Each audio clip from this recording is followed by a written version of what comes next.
बच्चों सबसे पहले अपन डिफाइन करते हैं कि सॉल्यूशन होता क्या है।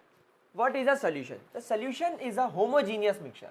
देखो सबसे पहले एक इंपॉर्टेंट बात याद रखना, that solution is a homogeneous mixture, it is a homogeneous mixture of two or more component, of two or more component, यानी कि सॉल्यूशन बेसिकली एक मिक्सचर है। सॉल्यूशन बेसिकली क्या है मेरे प्यारे गुलजारी लालो, मेरे बकुड़ो, मेरे प्यारे प्यारे लाडलो? होमोजीनियस मिक्सचर है। सर होमोजीनियस मतलब कि एक चीज दूसरे के अंदर कंप्लीटली डिसॉल्व हो जाए। जैसे इमेजिन करना, आपने शक्कर को पानी के अंदर मिलाया और स्टर करा तो शक्कर पानी के अंदर पूरी तरीके से घुल जाएगी, नमक पानी के अंदर पूरी तरीके से घुल जाएगा। अब अगर आप उस पानी को देखोगे तो आपको उसके अंदर नमक के पार्टिकल्स दिखाई नहीं देंगे, नमक पूरी तरीके से पानी में घुल चुका है। तो ऐसे मिक्सचर्स को, जैसे भी आप आपके आसपास एयर को देखो, एयर में ऑक्सीजन भी है, नाइट्रोजन भी है, कार्बन डाइऑक्साइड भी, लेकिन दिखती कुछ भी नहीं है, सब एक जैसा लगता है, ट्रांसपेरेंट, बिल्कुल क्लीन। तो क्योंकि ये एक होमोजीनियस मिक्सचर है। तो बेसिकली सॉल्यूशंस क्या होते हैं? होमोजीनियस मिक्सचर होते हैं दो या दो से ज़्यादा कंपोनेंट के। सर कंपोनेंट का मतलब बता दो। कंपोनेंट मतलब जैसे आपने पानी ले लिया तो पानी एक कंपोनेंट हो गया, आपने नमक ले लिया तो नमक एक कंपोनेंट हो गया, आपने शक्कर ले ली तो शक्कर एक कंपोनेंट हो गया, आपने नींबू का रस ले लिया तो ये एक कंपोनेंट हो गया। इन चारों को जब आपने मिलाया तो नींबू पानी बन गया। नींबू पानी एक होमोजीनियस मिक्सचर है। समझ में आ रही बात? सो बेसिकली कंपोनेंट्स का मतलब ये होता है। क्या ये चीज़ क्लियर हो गई? कोई परेशानी? ग्रेट। लेकिन हम लोग हमारे केमिस्ट्री में सिर्फ और सिर्फ इस वाले सोल्यूशन की बात करते हैं। हम लोग हमारे केमिस्ट्री के अंदर सिर्फ और सिर्फ ये वाले सोल्यूशन की बात करते हैं। कौन सा solution sir? Binary solution. Now what do you mean by binary? बेटा जब कभी भी ये वर्ड बाय आ जाए आप समझ जाओ यहाँ पर हम कितने लोगों की बात कर रहे हैं। हम यहाँ पर सिर्फ दो लोगों की बात कर रहे हैं। सो बेसिकली बाइनरी सोल्यूशन क्या होता है? बाइनरी सोल्यूशन को अगर आपको डिफाइन करना पड़े तो आप करेंगे, binary solution is a homogeneous mixture, binary solution is a homogeneous mixture of only two component, of only two component, सिर्फ और सिर्फ दो कंपोनेंट का मिक्सचर होता है हमारा बाइनरी सोल्यूशन। तो यहां पर हमेशा ध्यान रखना कि ये दो कंपोनेंट्स कौन से होंगे। तो यहां पर हम लोग एक टर्म लिखेंगे, हमारा पहला कंपोनेंट होगा सॉल्यूट, वेरी गुड, और दूसरा कंपोनेंट अब आप लोग नाम समझ ही गए होंगे आपका सॉल्वेंट। तो बेसिकली आपके पास में यहाँ पर दो कंपोनेंट होंगे मेरे बकुड़ो, मेरे गुलजारी लालो, एक सॉल्यूट और एक सॉल्वेंट। तो हमेशा ध्यान रखना अगर आपके पास में यहाँ पर बाइनरी सोल्यूशन आ जाए तो बाइनरी सोल्यूशन के लिए आप लोग जो फॉर्मूला मेरे प्यारे बच्चों इस्तेमाल करोगे वो हमेशा इस्तेमाल करोगे सॉल्यूट प्लस सॉल्वेंट। क्या ये बात मेरे प्यारे प्यारे बच्चों को समझ में आ गई?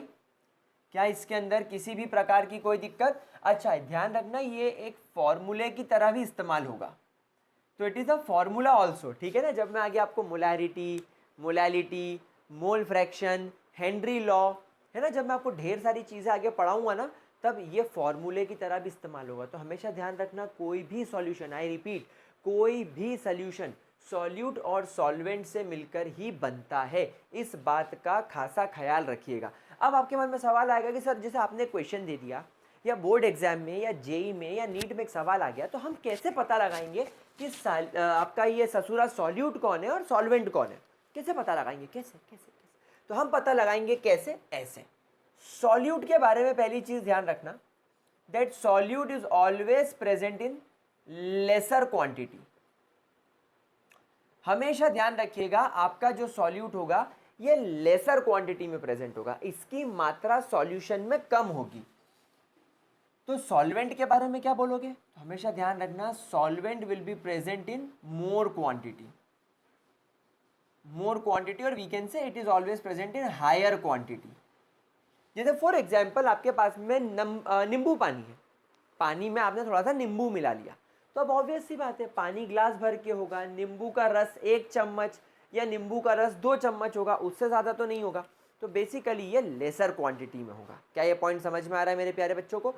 और लेसर क्वांटिटी में होने की वजह से नींबू का रस बन जाएगा सॉल्यूट और पानी बन जाएगा सॉल्वेंट।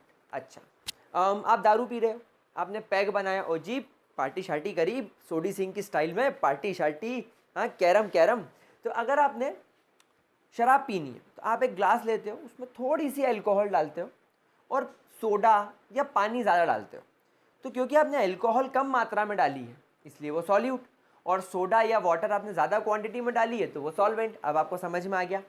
दूसरी बात, कई बार क्या होता है, कई बार आपको ऐसा लगता है कि यार दोनों सेम क्वांटिटी में हुए तो कोई बहुत ही ज़्यादा हायर लेवल का, एकदम प्रो लेवल का, एकदम ओपी लेवल का कोई बेवड़ा है जो इक्वल अमाउंट में दारू मिला ले, तो क्या होगा, तो फिर आप इसमें डिसाइड नहीं कर पाओगे, फिर इतना ज़्यादा टेंशन लेने की ज़रूरत नहीं है। अच्छा दूसरी बात, कई बार आपने देखा होगा कि आपके पास में कोई ऐसे सॉल्यूशंस है जिसमें कि फिजिकल स्टेट में फ़र्क है। जैसे आपने पानी और शक्कर ले ली, शक्कर सॉलिड है, पानी लिक्विड है, तो यहाँ पर कैसे डिसाइड करेंगे कि सॉल्यूट कौन है सॉल्वेंट कौन है, या तो क्वांटिटी देख लो, या दूसरी चीज़ बताता हूँ बड़ा इंपॉर्टेंट है, it always changes it's physical state, it always changes it's physical state. समझ में आ रही है, ये अपनी फिजिकल स्टेट बदल देता है। मतलब कि शक्कर को अगर आप पानी में डिज़ोल्व करोगे तो शक्कर पानी के अंदर पूरी तरीके से घुल जाएगी, मतलब अब शक्कर सॉलिड फॉर्म से लिक्विड फॉर्म में आ गई है। क्या बात समझ में आ रही है? आपने नमक लिया, नमक अभी सॉलिड है, लेकिन अगर आपने उसको पानी में डाला और आपने उसको अच्छे से स्टर करा तो वो गायब हो गई। मतलब क्या हुआ, मतलब वो पानी के अंदर डिज़ोल्व हो गई, पानी तो लिक्विड फॉर्म में है, तो आपकी जो सॉल्ट है वो भी लिक्विफाई हो गई, लिक्विड फॉर्म में चली गई। तो वो हमेशा अपना फिजिकल स्टेट बदले वो सॉल्यूट, और जो अपना फिजिकल स्टेट नहीं बदले, जो अपना फिजिकल स्टेट नहीं बदले, it never changes it's physical state, जो अपनी फिजिकल स्टेट कभी नहीं बदले उसको आप लोग क्या बोलेंगे, सॉल्वेंट। क्या मेरे प्यारे प्यारे प्यारे प्यारे बच्चों को ये बात समझ में आ रही है? क्या इसके अंदर किसी भी तरीके का कोई भी दिक्कत? ठीक है, चलिए इतना पहले नोट कर लीजिए, फिर मैं आपको सिखाता हूँ टाइप्स ऑफ सॉल्यूशन। देखो ये बेसिक बातें हैं, ये बेसिक बातें आप लोगों को एग्जाम में आए ना आए कोई खास फर्क नहीं पड़ता, लेकिन आपका कॉन्सेप्ट बिल्ड करेगी। तो जल्दी से इसको नोट कर लो प्यारे बच्चों, फिर रब करके टाइप्स ऑफ सॉल्यूशन की तरफ चलते हैं। Note it down. अच्छा मैं ये मिटाऊं उसके पहले एक सवाल करवा देता हूँ। ये सवाल मेरे ख्याल से बहुत बेसिक लेवल का है, शायद पूछा जाए शायद ना पूछा जाए, लेकिन आपके कॉन्सेप्ट बिल्ड कर देगा। तो चलो सवाल क्या है फटाफट से आप लोग मेरे साथ में सॉल्व करेंगे। मुझे आपको बताना है, you have to find out solute and solvent क्या है। तो पहले आप मुझे बताओ, find solute and solvent in brine solution. ये एक क्वेश्चन है आपके पास में कि अगर आपके पास में ब्राइन सॉल्यूशन है तो ब्राइन सॉल्यूशन में सॉल्यूट कौन होगा एंड सॉल्वेंट कौन होगा। अब आप बोलोगे सर ये क्या वर्ड आ गया ब्राइन, ससुरा ये कोई आईपीएल का खिलाड़ी है क्या, हम तो पहली बार सुन रहे हैं। तो मेरे प्यारे गुलजारी लालो, ब्राइन सॉल्यूशन का मतलब होता है नमक का पानी, वो जी नमक शमक का पानी, मतलब सॉल्ट इन वाटर। अब आप मुझे खुद बताओ, सॉल्ट अपनी फिजिकल स्टेट बदल देता है, वाटर अपनी फिजिकल स्टेट कभी नहीं बदलता। मतलब नमक को पानी में डिसॉल्व किया तो नमक लिक्विड हो जाएगा, लेकिन पानी पानी ही रहेगा। तो ये बन गया तुम्हारा सॉल्वेंट और ये बन गया तुम्हारा सॉल्यूट। क्या ये बात समझ में आ गई? हाँ सर ठीक है, कोई बड़ी बात नहीं है, ऐसे सवाल मत कराओ। चलो ठीक है, थोड़ा हायर लेवल पे चलते हैं। अगर आपके पास में एक्वस कॉपर सल्फेट का सॉल्यूशन है, if you have aqueous copper sulphate solution, तो इसमें सॉल्यूट कौन होगा और सॉल्वेंट कौन होगा। जब कभी भी हमेशा एक बात ध्यान रखना, ये वर्ड एक्वस आपके सामने आता है, aqueous always stands for water. Aqueous मतलब पानी, और एक्वस सॉल्यूशन है किसका, कॉपर सल्फेट का। मतलब आपने वाटर प्लस कॉपर सल्फेट मिलाया है, कॉपर सल्फेट सॉल्ट है, सॉल्ट होने की वजह से ये हमेशा सॉलिड फॉर्म में रहेगा। तो वही ऊपर वाला केस हो गया। तो ये हो जाएगा आपका सॉल्यूट और ये हो जाएगा आपका सॉल्वेंट।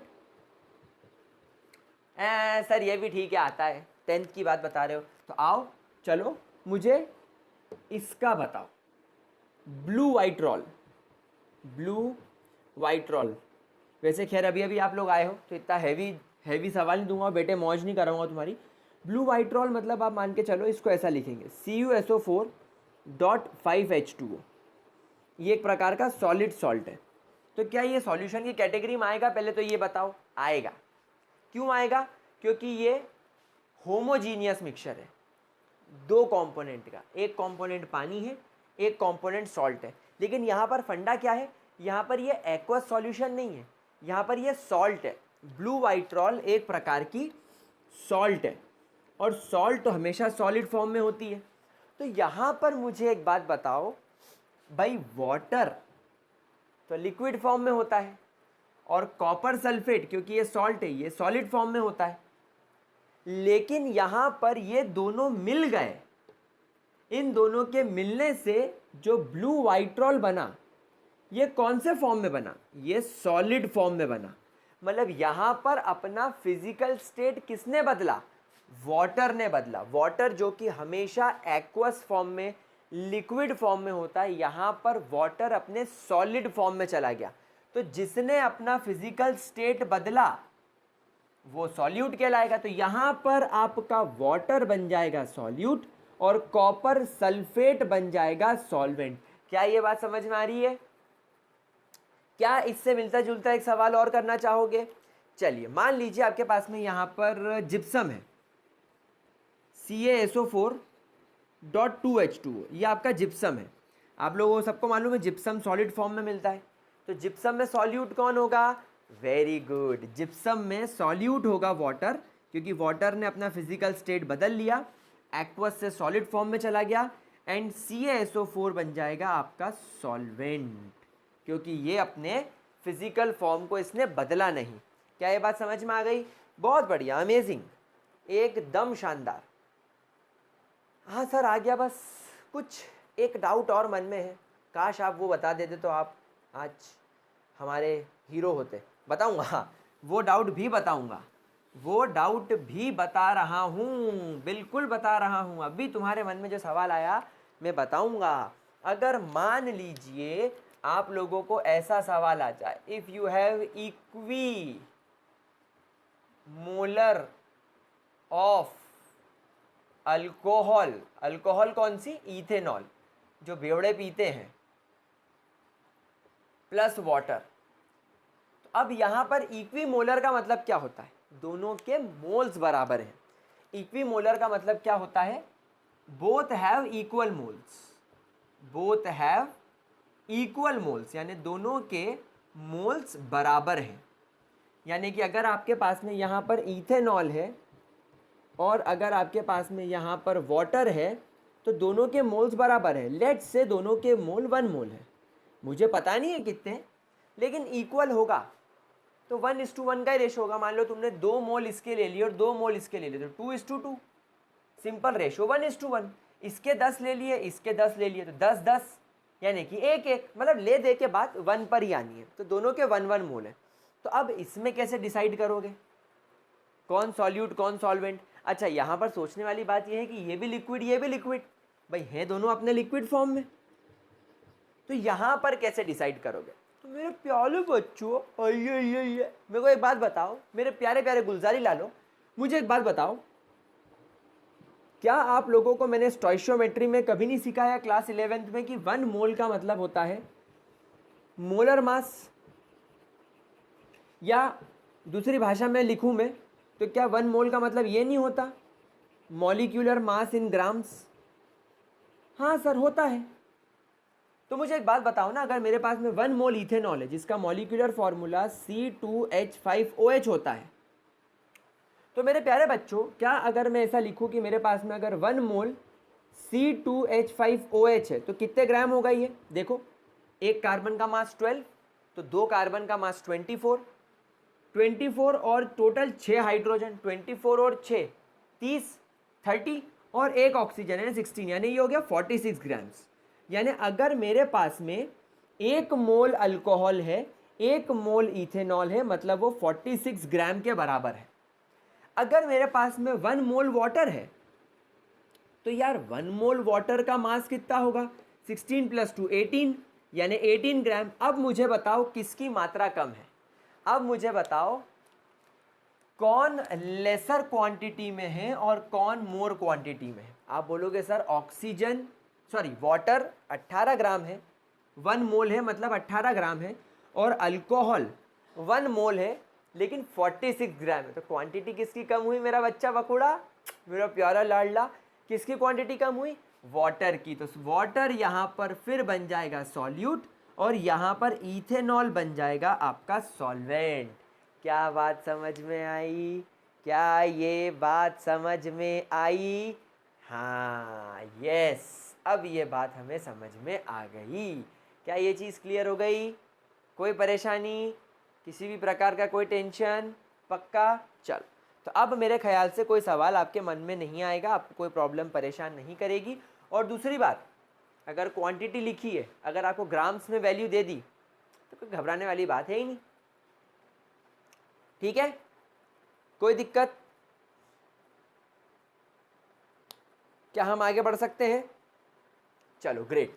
तो यहाँ पर आप लोगों को मैंने कुछ बेसिक बातें क्लियर कर दी जिस पर आपको कभी विचार करना पड़े। आई मीन कभी आप लोगों को कोई बहुत ही ज़्यादा ट्रिकी क्वेश्चन आ जाए जिसमें आपको ये डिसाइड नहीं हो पा रहा है कि यार सॉल्यूट कौन है और सॉल्वेंट कौन है, तो आप इन टेक्निक का इस्तेमाल करके पता लगा सकते हो। बिलीव मी, इसके अलावा आपसे कोई सवाल नहीं पूछेगा। चलो तो आगे बढ़ते हैं। 28 मई को शाम 7 बजे अनअकैडमी पर जिस कैटेगरी में मैं पढ़ाता हूँ 8, 9, 10, 10th वाली, जिस कैटेगरी का नाम है जेई नीट फाउंडेशंस, इस कैटेगरी पर जेई नीट फाउंडेशन एनटीएसी, इस कैटेगरी पर हम लोग करने वाले हैं एक स्कॉलरशिप टेस्ट। वो स्कॉलरशिप टेस्ट होने वाला है some basic concept of chemistry के ऊपर, जो चैप्टर में यहाँ पर अभी पढ़ा रहा हूँ। तो गाइज वैसे तो वो टेस्ट 8, 9, 10, 10th के बच्चों के लिए है, लेकिन अगर आप लोग चाहें तो आप लोग उस टेस्ट को अटेम्प्ट कर सकते हैं। उस टेस्ट का लिंक मैंने डिस्क्रिप्शन बॉक्स में दे दिया है। 7 बजे शाम को वो टेस्ट स्टार्ट होगा, 7:30 बजे एग्जैक्टली वो टेस्ट खत्म होगा। उस टेस्ट में 25 क्वेश्चंस रहेंगे, सारे 25 question some basic concept of chemistry से रहेंगे। और उसके बाद 7:30 बजे मैं एक स्पेशल क्लास अनअकैडमी पर लूँगा। वो स्पेशल क्लास के लिंक भी मैंने डिस्क्रिप्शन बॉक्स में दे दी है। उस स्पेशल क्लास में मैं उस क्वेश्चन पेपर को, जो कि मैंने 25 क्वेश्चन पेपर का टेस्ट बनाया है अनअकैडमी पर, उसको मैं कराऊंगा सॉल्व, और आप लोग भी उसको साथ साथ में अटेम्प्ट कर सकते हैं। तो अगर आप 11, 12th के बच्चे हो और अगर आप वो टेस्ट नहीं दे पाते हो तो कोई बात नहीं, आप वो स्पेशल क्लास ज़रूर अटेंड करना, जिसमें मैं आप लोगों के साथ में सम बेसिक ऑफ केमिस्ट्री के आईआईटी जेई लेवल के, नीट लेवल के जो सवाल आते हैं वो मैं डिस्कस कराऊंगा। तो डोंट फॉरगेट, आप लोगों को शाम 7 बजे वो टेस्ट देना है और 7:30 बजे फ्राइडे को क्लास अटेंड करनी है 28 मई को। Is that clear? ग्रेट। आप लोगों के साथ में एक बहुत ज़्यादा इंपॉर्टेंट टॉपिक शुरू करने वाला हूँ, जिस पर आप क्लास 11th में हो तो भी आप पढ़ के आए हो some basic concept of chemistry में, आप बोर्ड एग्जाम्स में बैठोगे, आप नीट में बैठोगे, आप जेई में बैठोगे, ये भाई साहब कहीं ना कहीं अपनी इंपॉर्टेंस रहेंगी। तो क्या करने वाले हैं आज हम लोग? आज हम लोग पढ़ने वाले हैं मेथड्स ऑफ एक्सप्रेसिंग,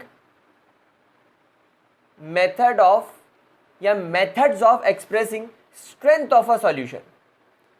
एक सॉल्यूशन की क्या स्ट्रेंथ है वो बेसिकली डिटरमाइन करना आज हम लोग सीखेंगे। अब सर सॉल्यूशन की स्ट्रेंथ का क्या मतलब हमको स्ट्रेंथ मतलब क्या? ताकत? मतलब सॉल्यूशन ताकतवर है, बल्ले दिखा रहा है, डोले शोले दिखा रहा है, ऐसा सॉल्यूशन? नहीं नहीं नहीं नहीं, ऐसा नहीं। यहाँ पर मेरे प्यारे बच्चों स्ट्रेंथ का आप लोग मतलब समझेंगे कि सॉल्यूशन के अंदर कितनी मात्रा में सॉल्यूट प्रेजेंट है। मैंने आपको हमेशा यही सिखाया है, मैंने आपको हमेशा यही बताया है कि अगर आप कोई सॉल्यूशन बना रहे हो तो वो सॉल्यूशन हमेशा दो चीज़ों से मिलकर बनता है, सॉल्यूट एंड सॉल्वेंट। अगर हम बाइनरी सॉल्यूशन की बात करें, और हम लोग सिर्फ केमिस्ट्री में बाइनरी सॉल्यूशंस ही पढ़ेंगे, तो कोई भी सॉल्यूशन कितनी चीज़ों से मिलकर बनता है? दो चीज़ों से। कौन कौन सी? Solute and solvent. तो स्ट्रेंथ का मतलब क्या होता है? स्ट्रेंथ का मतलब होता है amount of solute dissolved in 1 litre solution. मतलब अगर आपके पास में कोई भी सॉल्यूशन अगर 1 लीटर है तो उस 1 लीटर सॉल्यूशन के अंदर, उस 1 लीटर सॉल्यूशन के अंदर सॉल्यूट की मात्रा कितनी है? सॉल्यूट मतलब क्या? जो कम मात्रा में मौजूद हो, जो अपनी फिजिकल स्टेट बदल ले। तो basically strength of a solution का मतलब कितनी मात्रा में सॉल्यूट 1 लीटर सॉल्यूशन के अंदर मौजूद है। अब होता क्या है कि फार्मेसी के अंदर, यानी जो मेडिसिन वगैरह आती है, उसमें स्ट्रेंथ को मेंशन करने का अलग तरीका होता है।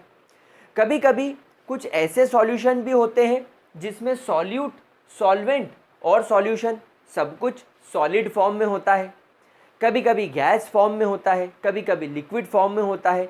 तो क्या हुआ, साइंटिस्ट लोगों ने इस सॉल्यूशन की स्ट्रेंथ को एक्सप्रेस करने के और बहुत सारे मेथड बता दिए। ये एक जनरल तरीका है। अब एक बात बताओ, अगर आप किसी भी सॉल्यूशन की स्ट्रेंथ का यूनिट चेक करोगे तो यूनिट क्या निकलेगी? अमाउंट। अमाउंट मतलब मात्रा, एंड मात्रा हमेशा सॉलिड की होती है। तो यूजुअली यहाँ पर अमाउंट ऑफ सॉल्यूट को आप ग्राम्स में लोगे और सॉल्यूशन लीटर में है तो ग्राम्स पर लीटर, ये इसकी यूनिट हो जाएगी। आप इसको ऐसे लिखेंगे ग्राम्स पर लीटर। क्या ये बात समझ में आ गई? तो हमेशा ध्यान रखना है स्ट्रेंथ की यही यूनिट होती है। अच्छा, कुछ किताबों में आपको ये स्ट्रेंथ कॉन्सेंट्रेशन के नाम से भी लिखा हुआ दिखाई देगा। Some time it is also written as concentration. तो घबराने की बात नहीं कि सर कॉन्सेंट्रेशन आ गया तो हम क्या करें, आप ये बेसिक फंडा यूज कर सकते हो। क्या यहाँ तक बात क्लियर हो गई? कोई परेशानी, कोई दिक्कत? चलो इसको ज़रा फटाफट से नोट करो, फिर अपन आगे चलते हैं। फटाफट नोट करो, ठीक है? चलो मिटाएं। एक छोटा सा अपडेट, वैसे तो ये अपडेट आप लोगों के लिए नहीं है। अगर आप किसी 8, 9 और 10th के बच्चे को जानते हो जो अपना अर्ली फाउंडेशन बनाना चाहता है, जो आप लोगों ने शायद मिस कर दिया होगा, 8, 9 और 10th का बच्चा जो अपना अर्ली फाउंडेशन बनाना चाहता है जेई नीट जैसी एग्जाम्स के लिए, एनटीएससी ओलंपियाड्स के लिए, तो उसके लिए गाइस एक इंपॉर्टेंट इन्फॉर्मेशन है कि मैंने अनअकैडमी पर एक कैटेगरी पर ज्वाइन किया है और वो कैटेगरी सिर्फ 8, 9 और 10th के बच्चों के लिए है, अर्ली फाउंडेशंस के लिए। उसकी कंप्लीट इन्फॉर्मेशन मैंने नीचे डिस्क्रिप्शन बॉक्स में दे रखी है। उन डिज़ायरेबल बच्चों के साथ, उन नीडी बच्चों के साथ जिनको उस चीज़ की नीड है, ज़रूर शेयर कीजिएगा। ग्रेट। अब देखो क्या होता है कि आपके सॉल्यूशन की स्ट्रेंथ को एक्सप्रेस करने के वैसे दो तरीके बताए गए हैं। दो तरीके बताए गए हैं, एक बताया गया है क्वालिटेटिव और एक बताया गया है क्वांटिटेटिव। देखो सीधी सी बात है, नाम से समझ में आ जाएगा आपको। Quantitative and qualitative. क्वालिटेटिव मतलब इसकी क्वालिटी क्या है, इसकी क्वालिटी क्या है। तो बेसिकली अगर आप किसी स्ट्रेंथ को क्वालिटेटिवली बताते हो तो गाइस ये दो प्रकार का होगा। पहला हो जाएगा आपका डाइल्यूट सॉल्यूशन और दूसरा हो जाएगा आपका कॉन्संट्रेटेड सॉल्यूशन। क्वालिटेटिव के अंदर आपको दो तरीके की चीज़ें देखने को मिलेगी, एक देखने को मिलेगा डाइल्यूट और एक देखने को मिलेगा कॉन्संट्रेटेड। अब आप बोलोगे सर डाइल्यूट का मतलब क्या होता है, तो मेरी बात समझना, डाइल्यूट सॉल्यूशन कोई भी वो सॉल्यूशन होता है जिसमें amount of solute is very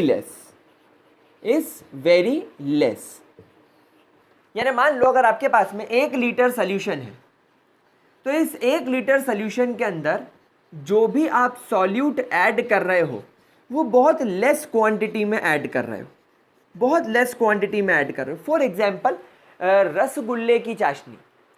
sir रसगुल्ले की चाशनी, हाँ, रसगुल्ले की चाशनी में से जैसे ही आपने रसगुल्ला निकाला और रसगुल्ले को आपने दबाया, उसकी चाशनी पटर नीचे गिर जाती है। मतलब कि रसगुल्ले की चाशनी में शक्कर की मात्रा कम होती है, लेकिन अगर मैं कॉन्संट्रेटेड सॉल्यूशन की बात करूं तो उसे मैं पहले डिफाइन करवा देता हूं। इसके अंदर अमाउंट ऑफ सॉल्यूट की मात्रा बहुत ज़्यादा हाई होती है, जैसे कि गुलाब जामुन की चाशनी। गुलाब जामुन की चाशनी में जब आप गुलाब जामुन को चाशनी समेत उठाते हो तो उसकी चाशनी ऐसे गिरती है, टैं टैं टैं। मतलब गुलाब जामुन की चाशनी थोड़ी गाढ़ी है, विस्कस है, उसकी विस्कोसिटी ज़्यादा है। मतलब गुलाब जामुन की चाशनी को फ्लो होने में थोड़ा देर लग रहा है, थोड़ा टाइम लग रहा है। क्यों? क्योंकि गुलाब जामुन की चाशनी के अंदर शुगर की मात्रा ज़्यादा है, सॉल्यूट की मात्रा ज़्यादा है। तो क्या ये पॉइंट आपको अच्छे तरीके से समझ में आया मेरे कहने का मतलब? तो ये तुम्हारा क्वालिटेटिव तरीका हो गया।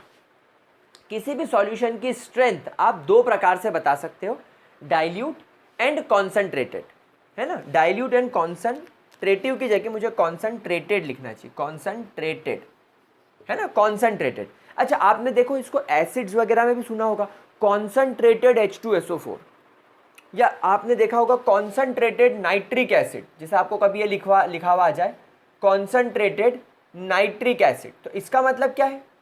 इसका मतलब ये है कि अगर आप यहाँ पर 100 ml कॉन्सेंट्रेटेड नाइट्रिक एसिड लोगे तो 68 ml आपको HNO3 मिलेगा और 32 ml आप लोगों को वाटर मिलेगा। क्या बात समझ में आ गई? मतलब ये बहुत ज़्यादा कॉन्सेंट्रेटेड है, सॉल्यूट की मात्रा इसके अंदर बहुत ज़्यादा है। क्या बात समझ में आ गई? और वहीं अगर डाइल्यूट होगा तो पानी की मात्रा बढ़ जाएगी। लेकिन प्रॉब्लम ये होती है कि जब कभी भी आप लोग ये क्वांटिटेटिव तरीका इस्तेमाल करते हो तो प्रॉब्लम ये होती है कि आप मान लो दुकान पे गए और आप एक सिरप खरीद के लाए। अब आपको पता ही नहीं चल रहा है, एक सिरप, जैसे मान लो आपको बुखार आया तो बुखार का बच्चों का जो सिरप होता है उसमें एक दवाई मिली हुई होती है, इसको बोलते हैं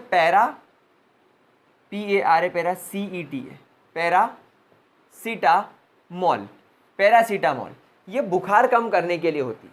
इस पैरासीटामोल को शुगर सिरप के अंदर मिला दिया गया ताकि बच्चे को मीठा मीठा भी लगे और उसको दवाई भी मिल जाए। अब अगर मान लो ये एक सोल्यूशन आप मार्केट से खरीद के लाए और ये सोचो ये कैसा लिखा हुआ रहता, ये रहता डाइल्यूट सोल्यूशन, तो आप बोलते ना कि अबे मेरे को ये तो बता कि पैरासीटामोल कितना है। आप अभी जैसे कि आप बोल रहे हो ना, आप जैसे बोलते हो कि पैरासीटामोल लेना है 600 mg, जैसे अभी टीवी पर वो क्रोसिन का ऐड आता है 600 mg, तो आपको मालूम है कि मेरे शरीर में एक गोली खाऊंगा तो 600 मिलीग्राम पैरासीटामोल मेरे शरीर में जाएगा। लेकिन इस सिरप में पता चल रहा है कि आपको कि आपके शरीर में कितना पैरासीटामोल जा रहा है? नहीं, क्योंकि आपने सिर्फ डाइल्यूट लिख दिया। तो क्या होता है कि रियल लाइफ में जो प्रैक्टिकल लाइफ होती है उसके अंदर आप लोगों को हर चीज़ को क्वालिटेटिव मेंशन नहीं करना होता, आपको उसे क्वांटिटेटिव मेजर करना होता है। आपको उसको क्वांटिटेटिवली मेजर करना होता है। आपको ये बताना होता है कि अगर मेरे पास में एक सॉल्यूशन है तो सॉल्यूशन में सॉल्यूट की कितनी मात्रा है, सॉल्वेंट की कितनी मात्रा है, और अगर मैं एक ढक्कन सिरप पीऊँगा या अगर मैं 10 ml सिरप पीऊँगा तो जब मैं 10 ml सिरप पीऊँगा तो मेरे शरीर में कितनी मात्रा सॉल्यूट की जाएगी, कॉन्सेंट्रेशन, स्ट्रेंथ पता करेंगे। तो हम लोग क्या करेंगे, हम लोग क्वांटिटेटिव तरीका इस्तेमाल करेंगे। Is that clear to you बच्चा लोग?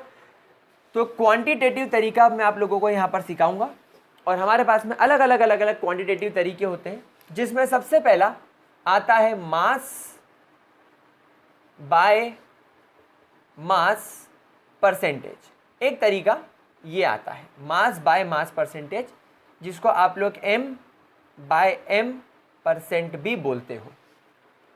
अब इसको कैसे निकालेंगे भाई? सीधी सी बात है, मास बाय मास परसेंट का मतलब होता है अगर आपको सॉल्यूट का मास बाय मास परसेंटेज निकालना है तो सॉल्यूट का मास बाय मास परसेंटेज क्या होगा?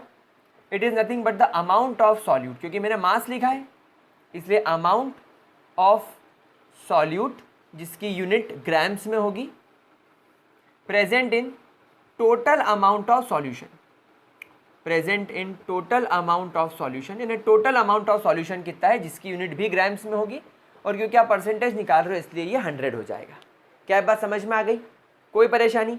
Very good. अच्छा, क्योंकि हम लोग सब जानते हैं कि सॉल्यूट और सॉल्वेंट को अगर मैं मिला दूं तो मुझे हमेशा सॉल्यूशन मिलेगा। अब क्योंकि आप परसेंटेज निकाल रहे हो तो भाई मैक्सिमम परसेंटेज तो 100% ही होगा। अब अगर आपको इस फॉर्मूले से सॉल्यूट की मात्रा पता चल जाए, अगर आपको इस फॉर्मूले से सॉल्यूट की मात्रा पता चल जाए तो सॉल्वेंट की मात्रा निकालने के लिए, सॉल्वेंट का परसेंटेज निकालने के लिए आप क्या कर सकते हो? आप लिखोगे 100% माइनस सॉल्यूट का परसेंटेज, दैट्स इट। ये हो गया आपका काम खत्म। क्या बात समझ में आ रही है? या तो आप कन्वेंशनल फॉर्मूला जो आप हमेशा इस्तेमाल करते आए हो या तो फिर वो यूज़ करो। सॉल्वेंट की मात्रा निकालने के लिए आपको लिखना पड़ेगा अमाउंट ऑफ सॉल्वेंट, सॉल्वेंट की मात्रा कितनी है divided by total amount of solution, overall solution की मात्रा कितनी है, इसकी यूनिट भी ग्राम्स में, इसकी यूनिट भी ग्राम्स में, इनटू 100। तो ये हो गया आपका पहला मास बाय मास परसेंटेज। बच्चे यूजुअली इसको पढ़ते नहीं है क्योंकि हम लोगों को कान ऐसे पकड़ना सिखाया गया है, लेकिन जब आप हेनरी लॉ पढ़ोगे, जब आप राउल्ट्स लॉ पढ़ोगे, जब आप कोलिगेटिव प्रॉपर्टी पढ़ोगे तो कान ऐसे पकड़ा जाएगा। पकड़ना कान ही है लेकिन थोड़ा तरीका बदल जाएगा। अब कैसे तरीका बदलेगा देखो मैं आपको बताता हूँ।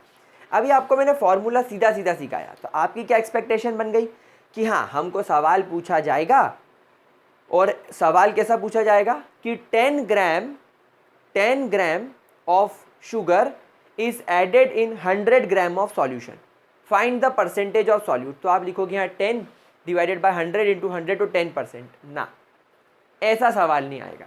बेसिकली आप लोगों को जो कॉन्सेप्ट यहाँ पर यूज़ करने के लिए बोला जाएगा वो थोड़ा उल्टा रहेगा। आपको यहाँ पर परसेंटेज में वैल्यू गिवन रहेगी, यहाँ पर आपको वैल्यू परसेंटेज में गिवन रहेगी, और क्या बोला जाएगा that you have a 10% glucose solution. आपको क्या बोला जाएगा, आपको बोला जाएगा कि आपके पास में 10% ग्लूकोज का सॉल्यूशन है। अब बच्चा एग्जाम में बैठ के सोचेगा यार 10% ग्लूकोज का सॉल्यूशन है, परसेंटेज का मैं क्या करूँ क्या करूँ क्या करूँ। तो कुछ नहीं करना है, कुछ भी नहीं करना है। देखो आपको यहाँ पर परसेंटेज दे रखा है और आपको ग्लूकोज का सॉल्यूशन भी दे रखा है। अब यहाँ पर आप क्या करो, सीधे इस 10% को 10 ग्राम मान लो, इस 10% को 10 ग्राम मान लो। और आप सब ये बात जानते हो कि जो भी आपके पास में टोटल सॉल्यूशन होगा वो टोटल सॉल्यूशन आपको हमेशा 100% दिखाई देगा। आप ये बात सब जानते हो। ग्लूकोज क्योंकि सॉल्यूट है, ग्लूकोज जो कि सॉल्यूट है, ऑब्वियसली ग्लूकोज सॉल्यूट है क्योंकि 10% ही हो तो सॉल्यूशन में 90% तो वाटर होगा। सॉल्यूशन कैसा सॉल्यूशन, एक्वस सॉल्यूशन, तो बाकी का 90% तो पानी होगा। तो 10% आपका क्या हो गया, ग्लूकोज। तो आपका जो सॉल्वेंट है वो कितना हो जाएगा, 90%। अब आप यहाँ पर आपको कोई मैथ्स, कोई फिजिक्स, कोई केमिस्ट्री और कोई दिमाग नहीं लगाना है, आपको बस ये 3 बातें ध्यान रखनी है। अगर आपको क्वेश्चन में दे दिया है कि आपके पास में 10% ग्लूकोज का सॉल्यूशन है, तो आपको क्या मानना है कि कोई भी सॉल्यूशन दुनिया का 100% होता है। अगर 100% में से 10% सॉल्यूट है तो 90% सॉल्वेंट होगा, बिल्कुल ऑब्वियस सी बात है। तो क्यों ना मैं ये 100% सॉल्यूशन को 100 ग्राम सॉल्यूशन मान लूँ, कोई बुराई थोड़ी है इसको मानने में। 100 ग्राम क्या बुराई है। अच्छा, कुछ बच्चे बोलते सर हमने इसको 1000 क्यों नहीं माना, हमने इसको 10 क्यों नहीं माना, आपकी इच्छा। लेकिन 100 का 100 ग्राम लिखना डायरेक्ट कन्वर्जन है। आपको इसमें 10 से मल्टीप्लाई या 10 से डिवाइड या फालतू के नाटक नोटंकी करने की ज़रूरत नहीं है, डायरेक्ट कन्वर्जन करो ना। जब खाना ऐसा मिल रहा है तो खाना ऐसा क्यों खाना, ऐसा करके भाई समझो बात को, चीज़ों को कॉम्प्लिकेट मत करो, चीज़ों को ईजी करो। जेई में और नीट में और बोर्ड एग्जाम में यही फंडा रहता है, आप चीज़ों को कितना ईजीली कर पाते हो। भाई टफ तरीके तो बहुत है, लेकिन अगर आप चीज़ों को ईजीली करोगे तो आपका टाइम बचेगा, आप दूसरी चीज़ों पर टाइम दे पाओगे। तो 10% का मैं सीधे लिख दिया 10 ग्राम, तो बताओ सॉल्वेंट कितना हो गया, 90 ग्राम। बस यही आपको कन्वर्ट करते आना चाहिए। Thing which you have to be convert is this. समझ में आ गई बात। अब आप चाहो तो इसको सॉल्व कर सकते हो। सॉल्यूट की मात्रा 10 ग्राम, सॉल्यूशन की मात्रा 100 ग्राम इंटू 100, 100 कैंसिल, 10%। ये देखो 10% तुम्हारा सॉल्यूट आ गया। तो क्या होता है, आपको यहाँ पर उल्टी चीज़ दे दी जाती है, बस आपको इसको कन्वर्ट करते आना चाहिए।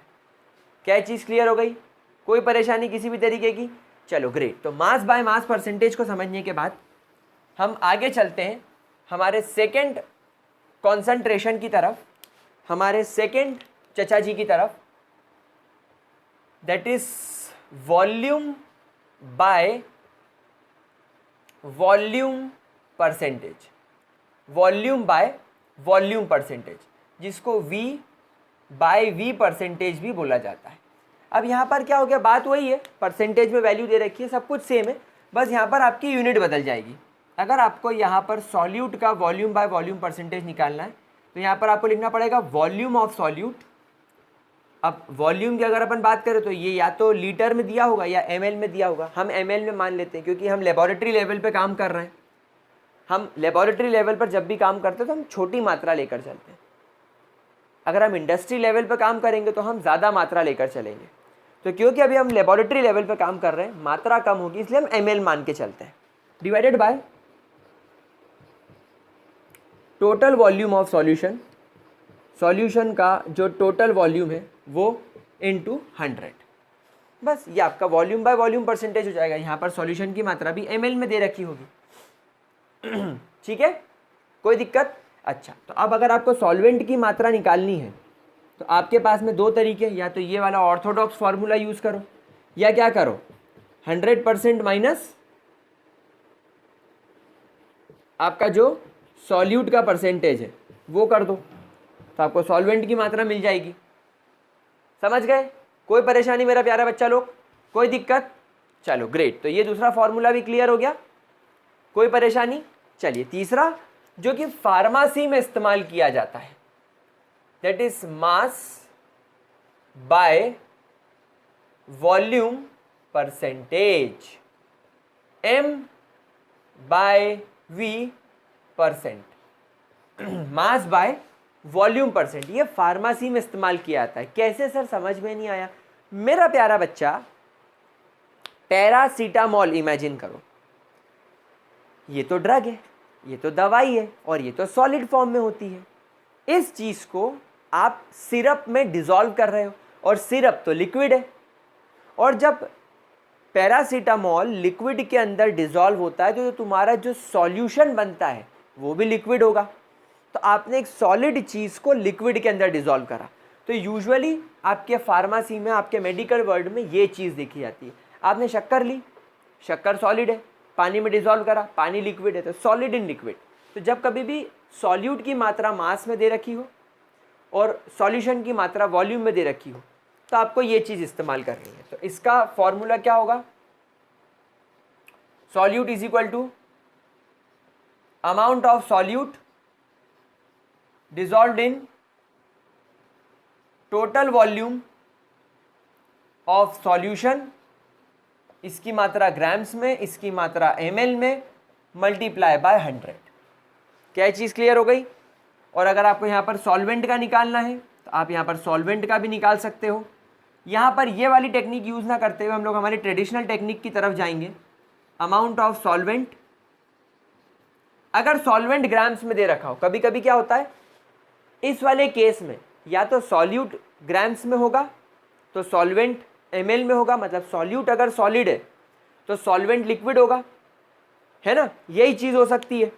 तो आप लोगों को ये बात ध्यान रखनी है कि यूजुअली इसमें सॉल्वेंट की मात्रा निकालने की हमें ज़रूरत नहीं होती, आप सिर्फ सॉल्यूट की तरफ ही चलो, क्योंकि वॉल्यूम होने का मतलब है आपका सॉल्वेंट लिक्विड ही है। तो ये तरीका यहाँ पर आप देख सकते हो। चलो इतना नोट करो फटाफट से। ये आपके 3 मेथड्स हो गए, बहुत इजी मेथड है, वैसे कोई प्रॉब्लम नहीं है इसके अंदर। ठीक है, ठीक है, कोई परेशानी? अच्छा, एक चीज़ और नोट करो, फार्मेसी में, फार्मेसी वाले जो वर्ल्ड रहता है उसमें मास बाय वॉल्यूम परसेंटेज को एक तरीके से और डिफाइन किया जाता है। इसको डिफाइन किया जाता है, इट इज द अमाउंट। मैं मतलब डेफिनेशन का, फॉर्मूले का डेफिनेशन लिख रहा हूँ। It is the amount of solute dissolved in 100 ml of solution. मतलब अगर आपके पास में एक 100 ml सॉल्यूशन है तो उसके अंदर कितने ग्राम सॉल्यूट है, मतलब ये जो टोटल वॉल्यूम आपने लिया है, यूजुअली ये कितना ml लिया जाता है? 100 ml। ठीक है ना? तो ये बात आप लोगों को ध्यान रखनी है। खैर इतना कोई टफ चीज़ नहीं है और इतना कोई दिमाग लगाने वाली बात भी नहीं है। ये 3 चीज़ें हैं, कोई सवाल ववाल करने की ज़रूरत नहीं होती इस पर।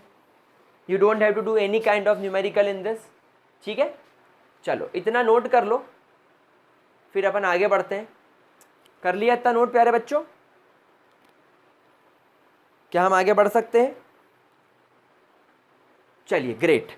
अब आती है यहाँ से मेन बात। अब हम लोगों को यहाँ पर पढ़ना है हमारी वो चीज़ जिस पर हमें न्यूमेरिकल करने होंगे, जिस पर हमें सवाल करने होंगे और जिसके यूजुअली आप लोगों को न्यूमेरिकल वगैरह बोर्ड में आते हैं, जेई वगैरह में आते हैं। तो चौथा method of expression of strength of solution is called as molarity. Usually आप लोग क्लास 11th में इसको पढ़ के आ चुके हो, denoted by capital M। Molarity, molarity पढ़ने से पहले मैं आपको एक इंपॉर्टेंट बात यहाँ पर लिखवा देना चाहता हूँ। अगर आप लोग क्लास 11th का some basic concept of chemistry वाला पार्ट भूल गए हो तो एक बात वापस से नोट कर लो कि किसी भी चीज़ के अगर आपको मोल्स निकालने हैं, मोल्स जिसको आप स्मॉल n से डिनोट करते हो, मोल्स निकालने का फॉर्मूला होता है given mass of the substance, given mass of the substance, यानी उस स्पेसिफिक सब्सटेंस का मास कितना आपको दे रखा है, divided by molar mass of the substance. Usually बच्चा मोलर मास में घबरा जाता है कि सर मोलर मास का मतलब क्या होता है, तो मैं यूजुअली आपको एक छोटी सी ट्रिक दिखा देता हूँ। मोलर मास का मतलब होता है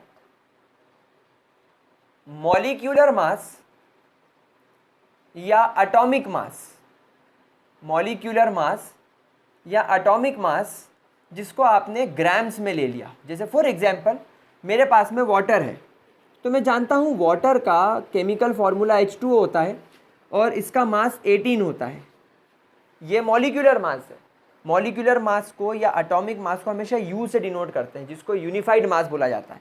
लेकिन अगर मैं इसकी यूनिट बदल के इसको 18 ग्राम्स लिख दूँ तो अब ये मॉलिक्यूलर मास से बदल के क्या बन गया, अब ये मोलर मास बन गया।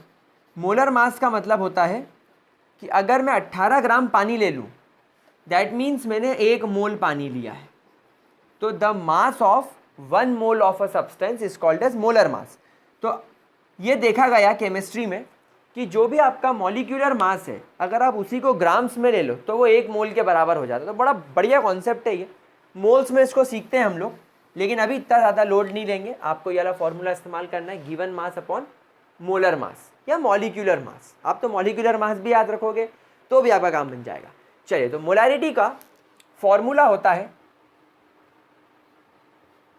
It is the number of moles of solute, it is the number of moles of solute in 1 litre solution. तो बेसिकली मोलारिटी की अगर मैं यहाँ पर डेफिनेशन बनाऊँ तो मोलारिटी की डेफिनेशन क्या बनेगी? Molarity can be defined as the number of moles of solute in 1 litre solution. अगर आपके पास में 1 लीटर सॉल्यूशन है तो उस 1 लीटर सॉल्यूशन में सॉल्यूट के मोल्स कितने हैं, that will give you molarity. जैसे मैंने शुरुआत में स्ट्रेंथ में क्या लिखा था, amount of solute in 1 litre solution. वहाँ पर हम सॉल्यूट की मात्रा गिन रहे थे, 10 ग्राम, 20 ग्राम, 50 ग्राम, 100 ग्राम, 1000 ग्राम। लेकिन यहाँ पर हम मात्रा नहीं गिन रहे, हम यहाँ पर उसके मोल्स गिन रहे हैं। क्या बात समझ में आ गई? लेकिन यूजुअली होता क्या है कि जब हमको कोई सवाल दिया जाता है बोर्ड वगैरह में या नीट वगैरह में, तो पहली बात आपको एक तो मोल्स नहीं दिए हुए होते हैं, आपको गिवन मास दिया हुआ होता है कि 10 ग्राम NaOH को मैंने 1 लीटर सॉल्यूशन में डिज़ोल्व करा, या 40 ग्राम NaOH को मैंने 500 ml सॉल्यूशन में डिज़ोल्व करा। तो अब वहाँ पर लफड़ा ये होता है कि एक तो आपको मोल्स नहीं दिए हुए होते और यहाँ पर सॉल्यूशन भी 1 लीटर नहीं होता, कभी 1 से ज़्यादा हो जाता है, कभी 1 से कम हो जाता है। तो यहाँ पर इस चीज़ को सॉर्ट आउट करने के लिए मैं इस फॉर्मूले को ईज करना चाहता हूँ। तो मेरे पास में मोल्स निकालने का फॉर्मूला तो है, given mass of a substance, given mass of a substance. तो यहाँ पर मैं लिख दूँ given mass of solute divided by molar mass of the solute. तो इससे मुझे मोल्स मिल जाएगा, divided by given volume of the solution, आपके सॉल्यूशन का वॉल्यूम कितना है, डिवाइडेड बाय 1000। अगर मैं उसको 1000 से डिवाइड कर दूं तो मेरी ml की वैल्यू लीटर में कन्वर्ट हो जाएगी। जैसे फॉर एग्जांपल अगर मैंने आपको बोला कि मेरे पास में 500 ml वाटर है, तो आप मुझे बताओ कि मेरे पास में कितना लीटर वाटर है। तो आप लोग सब जानते हो कि 1 लीटर के अंदर 1000 ml होते हैं, तो 500 ml के अंदर कितने लीटर होगा? x litre. तो x की वैल्यू क्या हो गई? 500 डिवाइडेड बाय 1000। तो मैंने यही तो करा है, देखो 500 ml नीचे दे रखा है, डिवाइडेड बाय 1000 कर दिया मैंने, डिवाइडेड बाय 1000। तो जब कभी भी आपको किसी भी चीज़ को लीटर में कन्वर्ट करना हो, जब कभी भी आपको किसी भी ml की वैल्यू को, x ml की वैल्यू को अगर आपको लीटर में कन्वर्ट करना है तो आपको बस उसको 1000 से डिवाइड कर देना है। ये आपकी ट्रिक है। तो अपन ने क्या करा, क्योंकि हम लोगों को सवाल के अंदर, क्वेश्चन के अंदर यूजुअली सॉल्यूशन की वैल्यू ml में दे रखी होती है, और अगर ना भी दी हो तो आप कन्वर्ट कर लो, ना भी दी हो तो कन्वर्ट कर लो। मुझे वैल्यू ml में चाहिए और उस ml की वैल्यू को मैं 1000 से डिवाइड करूंगा। अब मैथ्स का रूल क्या कहता है कि ये नीचू वाली चीज़ ऊपर वाली चीज़ से मिल जाती है, और ये बिच्चू वाली चीज़ ये बिच्चू से मिल जाती है। तो अब तुम्हारा नया फॉर्मूला क्या बन गया? Given mass of solute divided by molar mass of solute into 1000 upon given volume of solution in ml। तो ये बन गया मेरे प्यारे बच्चों आपका मोलैरिटी का formula. This is the formula of molarity. इस तरीके से आप लोगों को मोलैरिटी का फॉर्मूला मिल जाता है। मोलैरिटी आपको सॉल्व करनी पड़ती है और बिना किसी परेशानी के आप इसको कर सकते हो, कोई परेशानी की बात नहीं है, बड़ा इजी फॉर्मूला है। कुछ सवाल ज़रूर करेंगे इस पर बिफोर दैट जल्दी से इसका स्क्रीनशॉट ले लो, जल्दी से स्क्रीनशॉट ले लो, फिर कुछ सवाल करवाता हूँ आप लोगों को।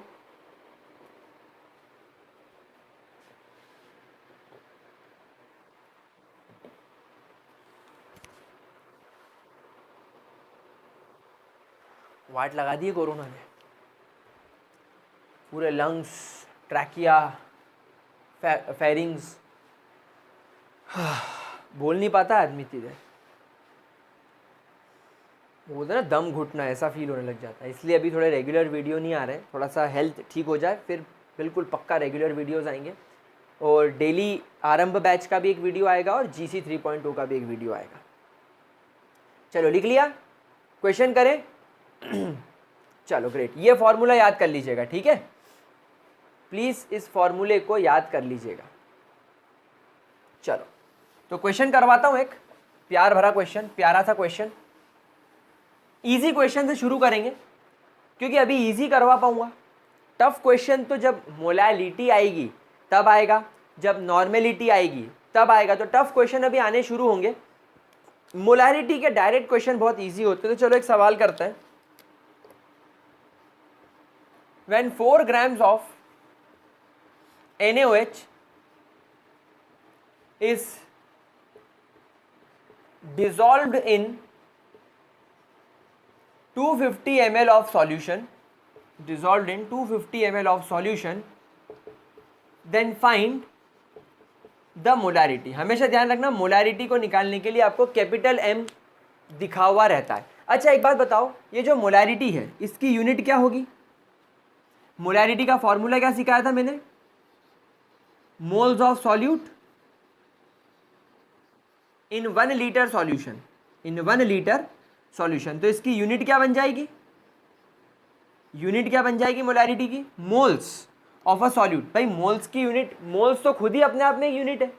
आप याद करो, mole is basically used to find out the amount of substance in a matter. तो मोल्स अपने आप में एक यूनिट है। तो क्योंकि आप मोल्स निकाल रहे हो तो मोल, और लीटर, लीटर भी एक यूनिट है, तो मोल्स पर लीटर, जिसको आप ऐसा भी लिख सकते हो, मोल्स पर लीटर। तो मोलैरिटी की यूनिट क्या होगी? Moles per litre. चलो ये सवाल सॉल्व करो। कैसे सॉल्व करेंगे? यहाँ पर आप देखेंगे कि आपको NaOH जो कि सॉल्यूट है वो दे रखा है, सॉल्यूशन की मात्रा दे रखी है, गिवन वॉल्यूम ऑफ सॉल्यूशन, और सॉल्यूट का गिवन मास दे रखा है। तो गिवन मास क्या है? 4 ग्राम। गिवन वॉल्यूम क्या है? 250 ml। और मोलर मास आपको निकालना पड़ेगा। तो कोई बड़ी बात थोड़ी है। NaOH का मोलर मास कितना होता है? भाई सोडियम का मास 23, ऑक्सीजन का मास 16 और हाइड्रोजन का मास 40। तो मोलर मास हो गया इसका 40 ग्राम्स। तो मोलैरिटी का फॉर्मूला क्या है? Given mass of solute 4 grams divided by molar mass of the solute 40 grams into 1000 upon given volume of the solution, यानी कि 250 ml।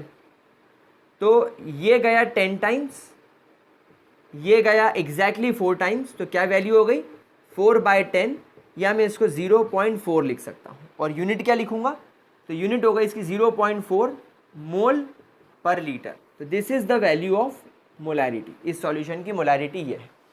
अच्छा, कुछ लोग इसको ऐसा भी लिख सकते हैं 0.4 m, बस कैपिटल M का मतलब मोलैरिटी, 0.4 मोलर सॉल्यूशन है ये। क्या ये सवाल क्लियर हो गया, कोई परेशानी? चलिए ग्रेट। तो अगर अभी कोई प्रॉब्लम आ रही है तो देख लो, कमेंट सेक्शन में बता देना। तो that's all for today, bye bye and have a great day मेरे प्यारे बच्चे।